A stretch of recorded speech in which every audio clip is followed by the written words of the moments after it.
샬롬 삼국지 9권 21번째. 조휴는 위주의 친척으로 대임을 맡게 되었을 뿐 지모도 용맹도 보잘것없는 장소시다. 이제 주방의 꿰매에 빠져 우리 땅 깊숙이 들어왔으나 원수께서 한번 군사를 들이치시면 그는 반드시 싸움에 쫓겨갈 것입니다. 싸움에 진 조유가 돌아가는 길은 두 갈래밖에 없으니 하나는 협석이요 다른 하나는 개차 쪽입니다. 두 길 모두 험하기 그지없는 산 기슭의 좁은 길이지요. 바라건대 저와 전종에게 각기 일군을 나누어 주시고 그곳에 가서 매복하게 해 주십시오. 먼저 통나무와 돌을 굴러 그 길을 막고 양쪽으로 들이치면 조유를 사로잡을 수 있을 것입니다. 조유를 사로잡은 뒤 똑바로 밀고 나가면 손에 침 한 번 뱉는 힘으로 수춘을 얻을 수 있고 허창과 낙양까지 엿볼 수 있지요. 실로 만세에 한 번 있을까 말까 한 좋은 기회 올시다. 그것은 그리 좋은 계책이 아닌 듯하오. 내게 묘책이 있으니 맡기시오. 육손이 한번 살피는 법도 없이 고개를 가로저었다. 주하는 그런 육손이 섭섭했다. 마음속에 불평을 품은 채 물러났다. 육손은 제갈근을 비롯한 장수들에게 강릉을 지키면서 사마의의 군사를 맡게 했다. 그리고 자신은 여러 갈래 군마를 정돈해 나아갈 채비를 했다. 그 무렵 조유의 군사는 벌써 환성에 이르렀다. 주방이 달려나와 맞으며 조유의 장막을 찾았다. 얼마 전 조카의 글을 받으니 거기서 말하고 있는 7가지 일이 모두 이치에 닿는 듯했소. 이제 천자께 말씀드려 크게 군사를 일으키고 세 갈래로 길을 나누어 오게 되었소. 만약 이번에 강동을 얻게 된다면 조카의 공이 적지 않을 것이오. 하지만 사람들 중에는 조카가 꽤 많은 사람이라 그 말을 믿을 수 없다는 이가 더러 있소. 내 생각에는 조카가 결코 나를 속이지는 않을 것 같으니 왠지 마음에 걸리는구려. 주방을 본 조유가 넌지시 그렇게 말했다. 그러자 주방이 슬피 울더니 갑자기 뒤따르는 사람이 창칼을 뽑아 제 목을 찌르려 했다. 조유가 놀라 그런 주방을 말렸다. 주방이 칼을 짚은 채 말했다. 내가 그 7가지를 말씀드렸으나 한스럽게도 내 마음속을 내볼 수가 없었습니다. 그런데 이제 이렇게 의심을 받게 되었으니 이는 오나라 사람들이 우리 사이를 이간시키려는 계책에 빠진 듯합니다. 만약 장군께서 그 사람들의 말을 믿는다면 저는 죽는 길밖에 없습니다. 그러나 내 충심을 하늘만은 아실 것입니다. 그러고는 다시 칼로 제 목을 찌르려 했다. 조유는 더욱 놀라 황황히 주방을 끌어안으며 말했다. 내가 우스갯소리를 한 것뿐이오. 그런데 조카가 어찌 이러시오. 그러자 주방은 칼로 제 머리칼을 잘라 땅바닥에 던지며 소리쳤다. 나는 충심으로 공을 기리러 왔는데 공은 나를 우스갯감으로 삼으셨구려. 이제 부모가 내려주신 머리칼을 잘라 내 충성된 마음을 드러내 보일 뿐이오. 주방이 그렇게까지 나오니 조유도 믿지 않을 수가 없었다. 간곡하게 주방을 달래고 크게 잔치를 벌여 마음을 풀어주었다. 잔치가 끝나고 주방이 돌아간 뒤 호련 사람이 들어와 알렸다.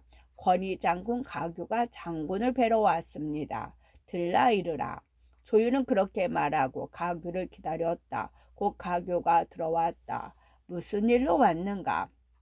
조유가 가규를 보고 묻자 가규가 조심스레 말했다.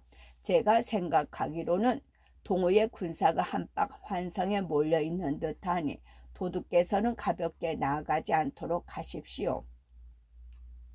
저를 기다려 양쪽에서 협공하셔야만 적을 쳐부술 수 있습니다. 그 말에 조유가 벌컥 화를 내며 소리쳤다. 네 감히 내 공을 뺏으려 드는구나. 그 무슨 어처구니 없는 소리냐. 제가 듣기로 주방이 머리칼을 잘라 맹사했다 하지만 그게 바로 속임수 올시다. 옛적 요리는 제파를 베어 보이며 믿게 해놓고 끝내는 경기를 찔러 죽였습니다. 그런 자들을 깊이 믿어서는 아니 됩니다. 가규가 조금도 겁내는 기색 없이 그렇게 까닭을 밝혔다. 그러나 조요는 더욱 불같이 화를 냈다.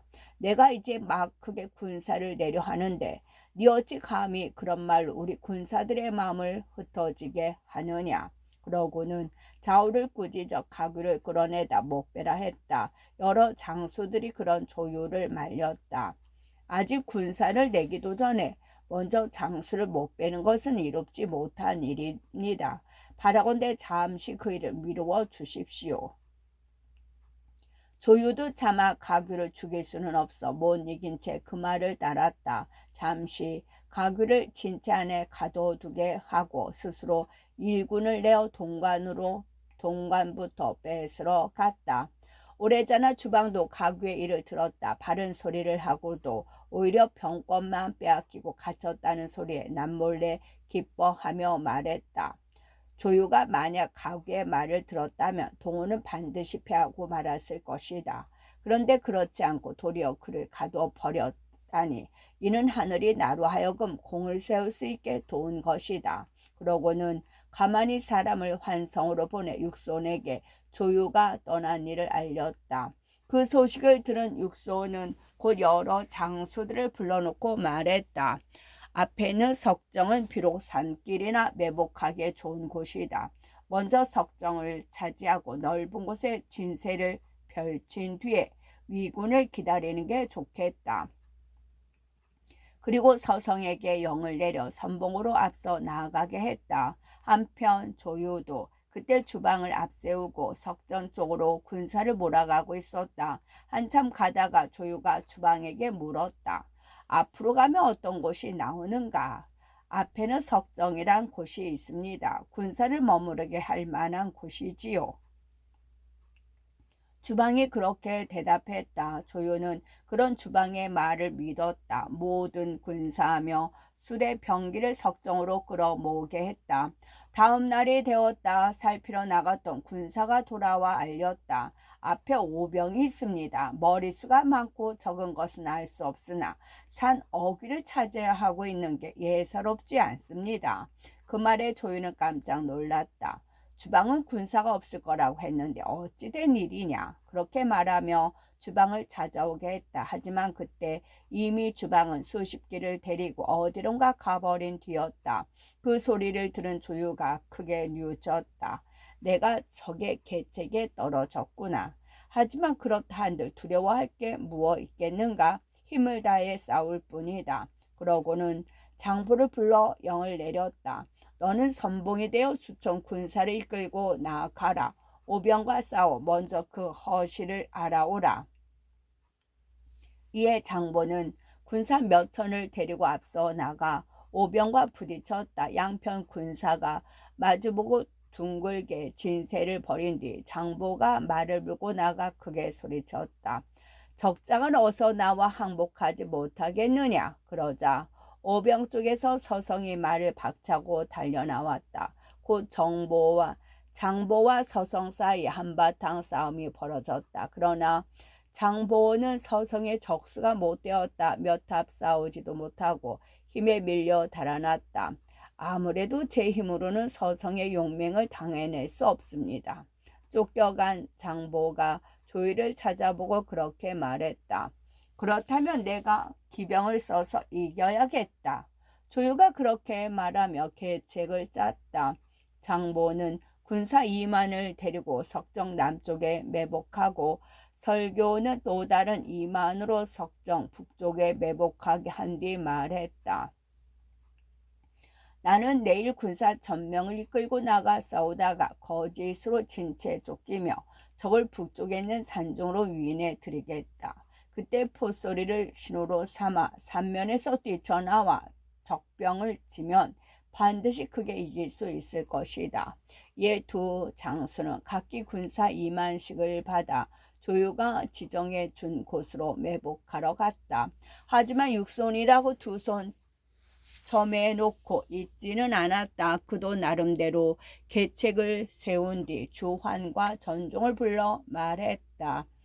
그대들 둘은 각기 3만군을 이끌고 석정 산길을 돌아 조유가 진체 뒤에 나아가라. 진체 뒤로 나아가라. 불을 지르는 걸 신호로 내가 가운데서 대군을 이끌고 뛰어나가면 조유를 사로잡을 수 있을 것이다. 이에 주한과 전종은 그날 날이 어둡기를 기다려 군사를 데리고 육손이 시키는 대로 나아갔다. 밤 2경쯤이 되어 주한이 이끈 오병은 위군의 진체 뒤에 이르렀다. 바로 위장 장보가 매복해 있는 곳이었다. 그러나 장보는 오병이 벌써 거기까지 온 줄은 몰랐다. 많은 인마가 다가오는 소리를 듣고 뛰쳐나가 어디서 온 군사인가를 물어보려 하는데 주한이 한 칼로 장보를 베어 말 아래로 떨어뜨렸다.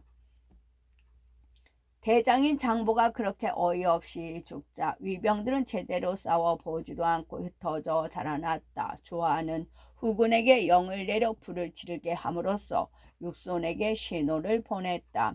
한편 전종도 위병의 진체 뒤를 돌다 보니 바로 위장 설교의 진체 뒤에 이르게 되었다. 적이 미처 알아보기도 전에 군사를 휘몰아 덮치자 설교와 그 군사는 당해내지 못했다. 헤아릴 수 없는 인마만 잃고 조유가 있는 본체로 쫓겨 들어갔다.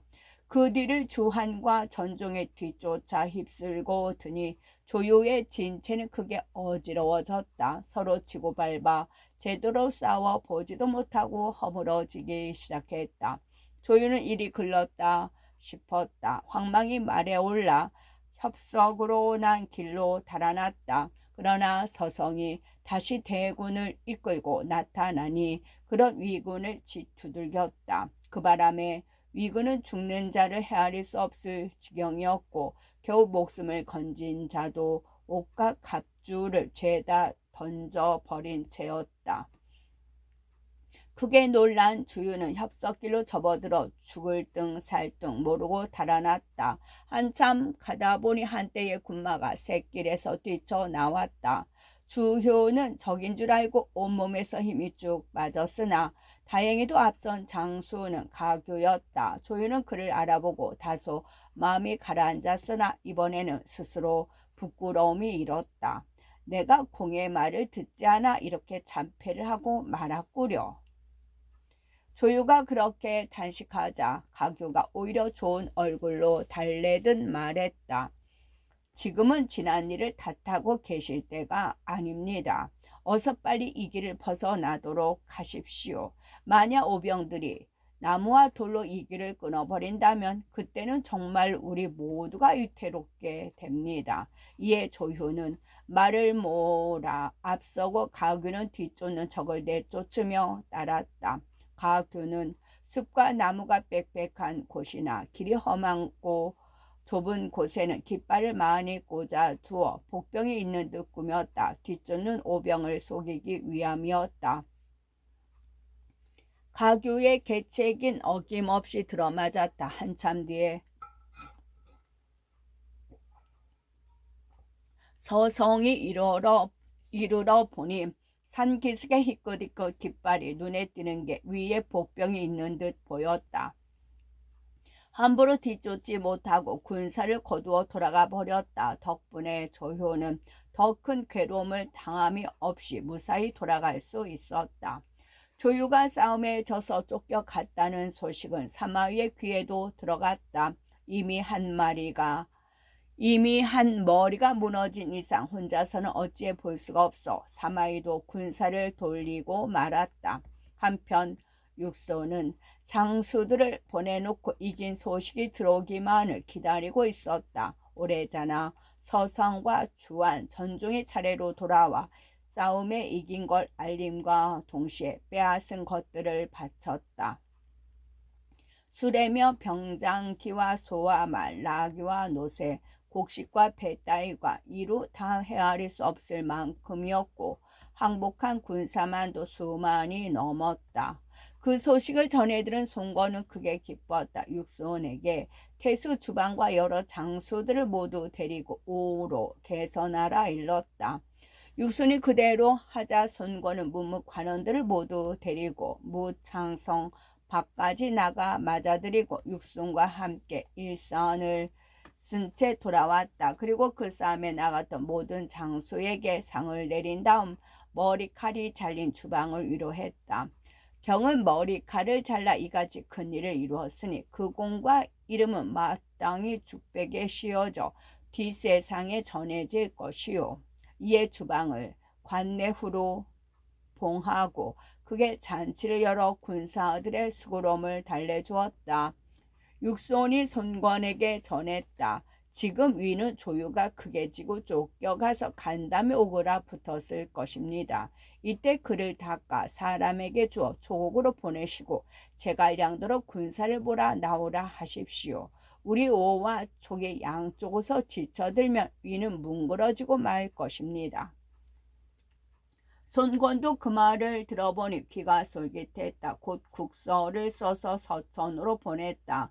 때는 촉한 건흥 6년이었다. 위의 도둑 조유는 동호의 육손에게 석정에서 크게 패해 수많은 인마와 군기를 잃고 나니 임금 대하기가 부끄럽고 두려웠다.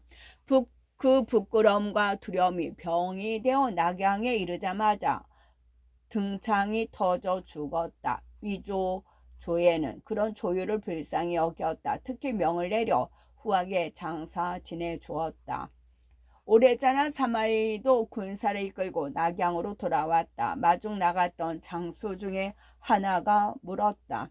조 도둑의 군사가 싸움에 졌으니 원수에게 막으셔야 할 터인데 어째요 이토록 급히 돌아오셨습니까? 사마이가 대답했다.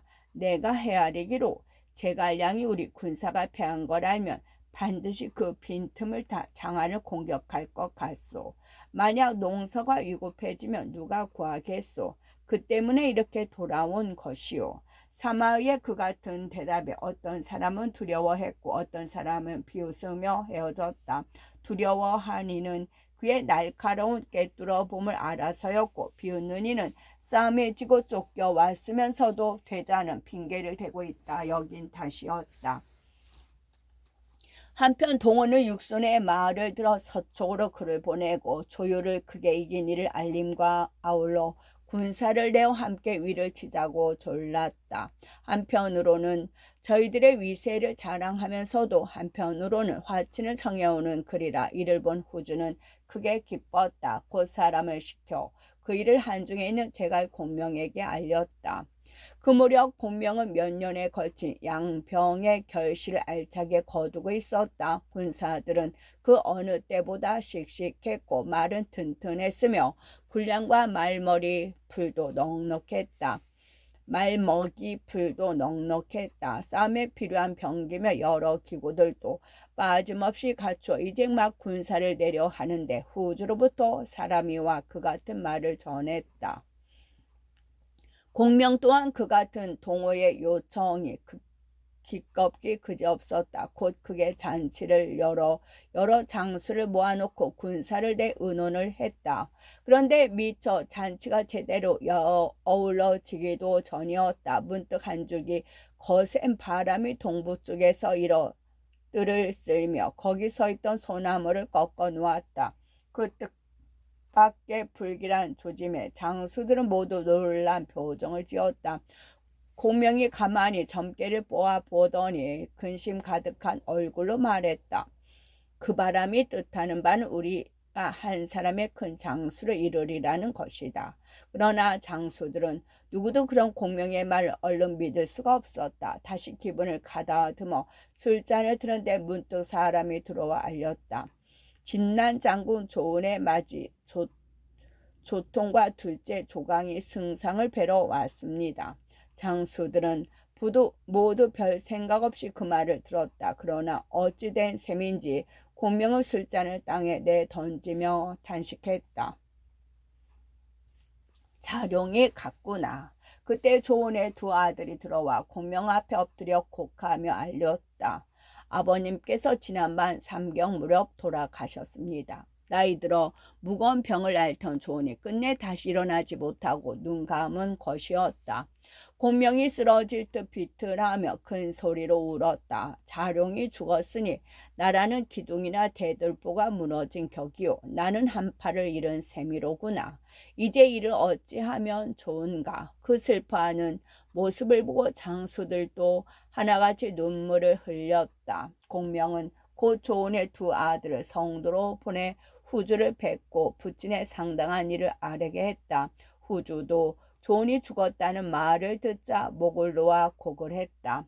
짐이 어렸을 때 자룡이 아니었던들 난군 속에서 죽고 말았을 것이다. 후주의 그 같은 말은 바로 당양 장판벌의 옛일을 가리키는 것이었다. 그때 조자룡이 품에 품고 조조의 100만 대병 사이를 무인지경 가득 달려 구해낸 아두가 바로 후주 유선이었기 때문이었다. 후주는 곧 조서를 내려 조은에게 대장군을 추증하고 시우를 순평후로 했다. 그리고 성도의 금병상 동쪽의 장사 진행과 아울러 묘당을 세워 절마다 제사를 올리게 했다. 생각하면 삼국지 전편을 통해 좋은 만큼 고루 같은 장수도 드물다. 그는 장수로서 일생 패배를 몰랐고 신하로서도 한 점 티를 남기지 않았다. 관우, 장비, 마초가 각기 빼어남도 많았으나 또한 흠될 곳도 있어 마침내 관우, 장비는 목없는 귀신이 되고 마초는 그 생전에 그렇게도 자주 참담한 패배를 맛보았던 것에 비하면 실로 복된 인생이었다 할 만하다. 뒷사람이 시를 지어 그런 조언을 노래했다. 상산 땅에 범 같은 장수 있어 용맹과 슬기 모두 관우 장비와 맞설만 했다. 한수에서 공은 이루고 당양에서는 그 이름 드날렸다. 두 번이나 어린 주인 구하고 한 마음으로 선주께 보답하니 정사는 그 충렬을 적어 꽃다운 행적 길이 백세에 전한다.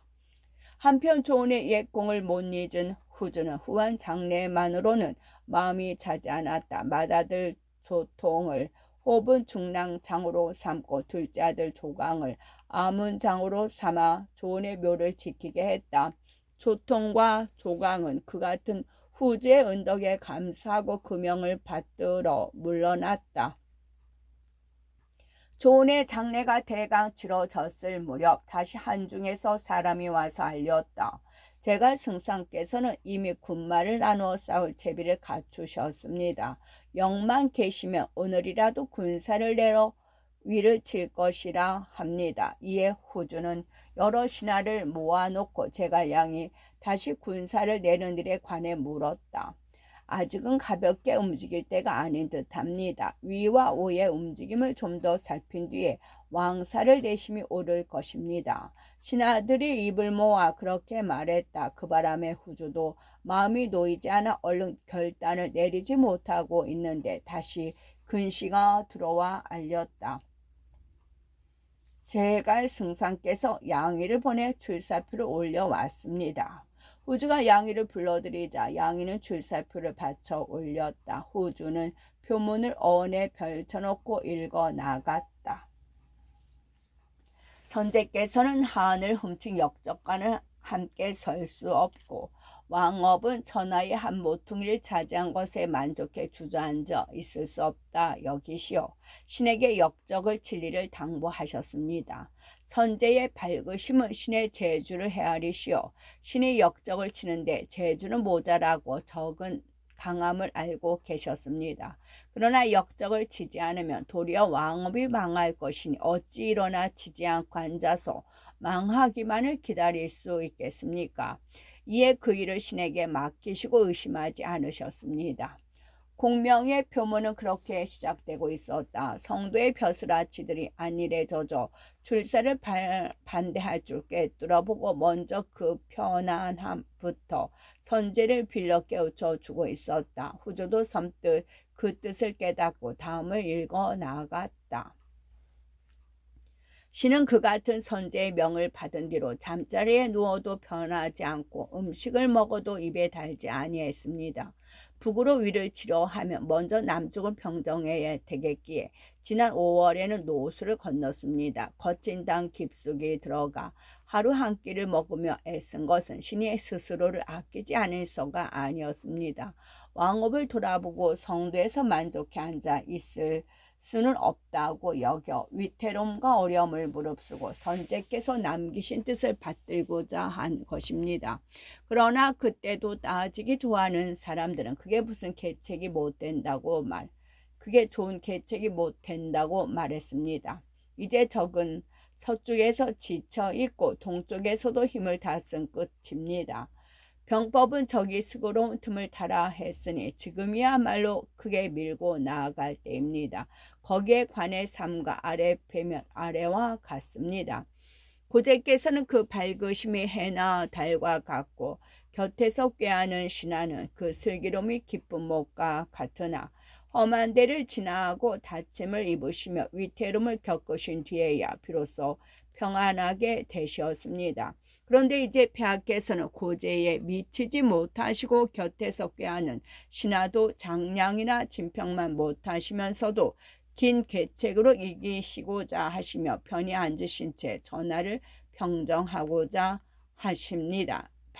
이는 바로 신이 얼른 알지 못한 첫 번째 일입니다. 유효와 왕락은 모두 일찍이 큰 고를 차지하여 편안함을 의논하고 계책을 말할 때는 성인을 끌어들였으며 걱정은 배에 가득하고 이런저런 논의는 그 가슴만 꽉 매게 하였을 뿐입니다. 올해도 싸우지 아니하고 이듬해도 싸우러 가기를 망설이다가 마침내는 손건에게 자리에 앉은 채로 강동을 차지하게 하고 말았던 것입니다. 이는 바로 신이 풀길 없는 일로 생각하는 두 번째입니다. 조조는 지모와 계책이 남달리 뛰어나고 군사를 부리매는 손자 오자를 닮았으나 남양에서 공궁에 빠지고 오소에서 험한 꼴을 당하며 기련에서 위태로움을 겪고 여영에서 쫓기고 북산에서 지고 동간에서 죽을 고비를 넘긴 뒤에야 겨우 한때의 병정을 보게 되었습니다. 그런데 신같이 재주 없는 사람이 어찌 위태로움을 겪지 않고 전하를 병정하려 들 수 있겠습니까? 그게 신이 알지 못한 세 번째 일입니다. 조주는 5번 창패를 공격했으나 떨어뜨리지 못했고 4번 소를 건넜으나 공을 이루지 못했습니다. 이복을 써보았으나 이복이 오려 뺏어 버렸고 하후에게 맡겼으나 하우는 패망하고 말았던 것입니다. 선제께는 매양 조조가 능력 있다고 죽이셨으나 오히려 그 같은 실패가 있었는데 하물며 신같이 무디고 재주 없는 사람이 어떻게 반드시 이기기만을 바랄 수 있겠습니까? 이에 바로 신이 알 수 없는 네 번째 일입니다. 신이 한중에 온 지 아직 한 해가 다 차지 않았습니다. 그러나 좋은 양군, 마오, 염지, 정립, 백수, 유합, 등동과 그 아래 장수 이른 남짓을 이뤘습니다.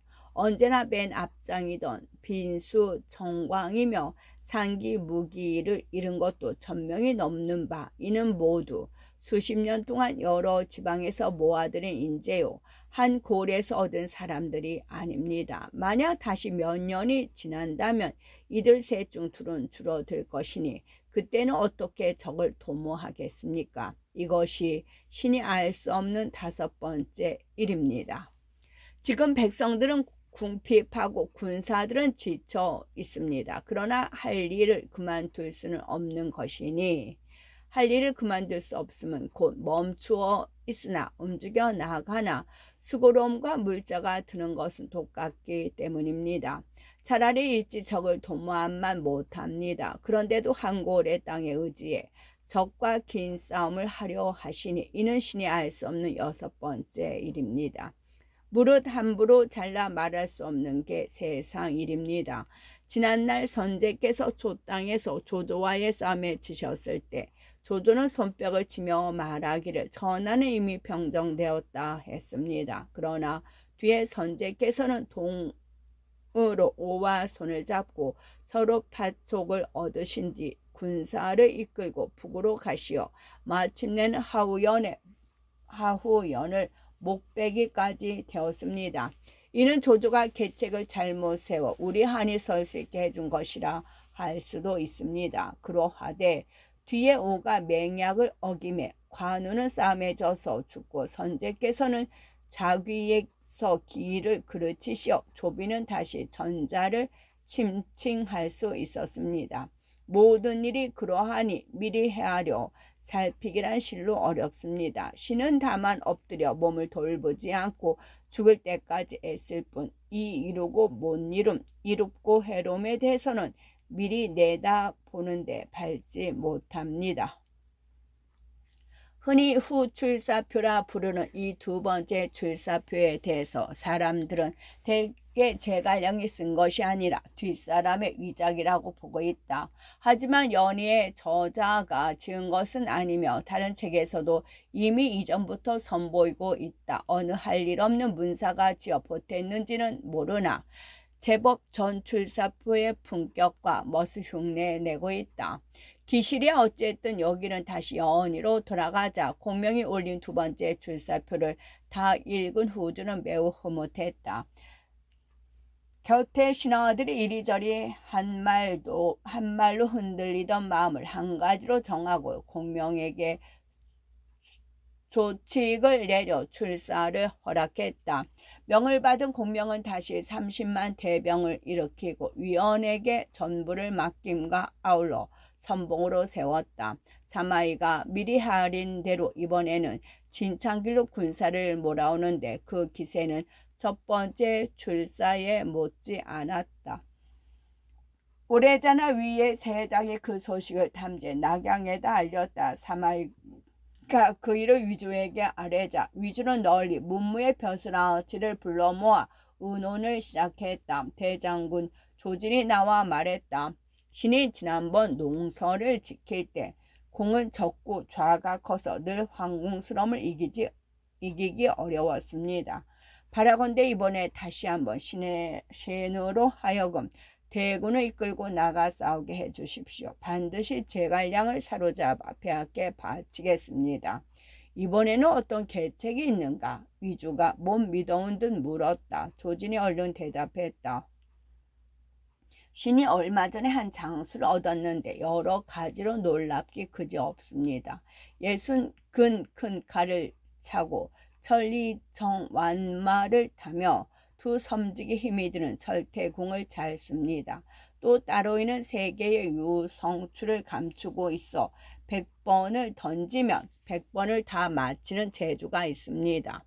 실로 혼자서 10,000명을 당할 용맹과 무예라 할 수 있습니다. 그게 누구인가? 농석은 적도 사람으로 이름은 왕쌍이며 자는 자전이라 합니다. 이 사람을 선봉으로 쓴다면 신이 보증을 설 수 있습니다. 조진이 그렇게까지 죽여 세우자 조에도 믿는 마음이 생겼다. 기꺼이 조진의 말을 따라 왕쌍을 불러들이게 했다.